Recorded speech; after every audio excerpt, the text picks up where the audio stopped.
You can modify the structure of a table by deleting cells.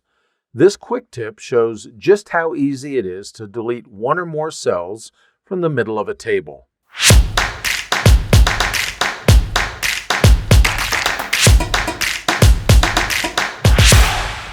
Word contains a very powerful table editor that allows you to create very complex tables.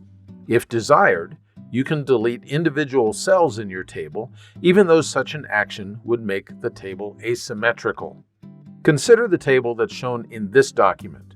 There's only 4 columns in it, and we have 4 rows as well. Let's say that I want to delete this cell. To do so, I start by placing the insertion point within that cell. Now I can display the Layout tab of the ribbon.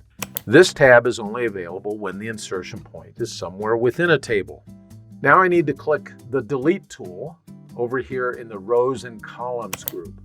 And when I do, it shows me some various options that I can do. What I want to select here is the Delete Cells option. It's the very first one.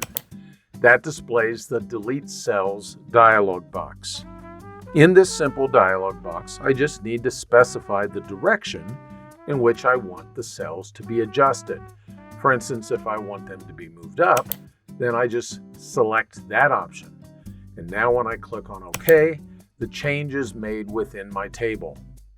Note that what Word did is it moved the contents in the row below that cell upwards, and it inserted a new blank cell at the bottom of that column in order to keep your table symmetrical.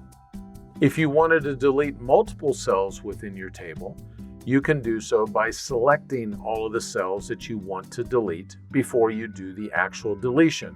So for instance, if I wanted to delete 2 of them, I would just select these 2 cells right here.